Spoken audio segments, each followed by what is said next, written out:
Quick rant about the Owl House. Luce and Amity remind me of Akko and Diana from Little Witch Academia.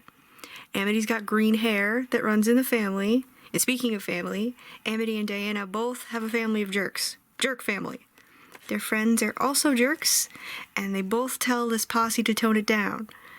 You know, they're not as mean as the people they surround themselves with.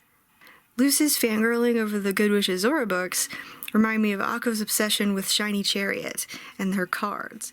In the cases of both Amity and Diana, it turns out later on that they shared that interest with the protagonist. And I mean, look at Azura and look at Chariot. Have you looked? Okay, let's move on. Being human, magic doesn't come naturally to Luce. And magic is a struggle for Akko because she unknowingly had it taken from her as a child.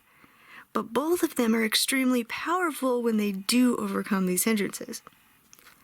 Now, if these are more than a coincidence or a nod to Little Witch Academia, this bodes well for Luce and Amity's friendship continuing to bloom, as Akko and Diana become allies, the joining of tradition and new ideas becoming more powerful together than either is alone. Not to mention Lilith and Ida reconciling, considering Little Witch Academia also has two adult witches who were close as children but became estranged, and one kind of went a dark path that, like, hurts people, but they weren't necessarily trying to hurt people, you know?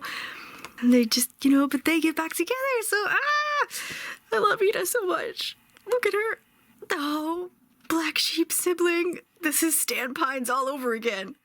Little thieving baby bean. Cinnamon roll. Love you, sweetie. You're doing amazing. Effing superb, you funky little owl lady.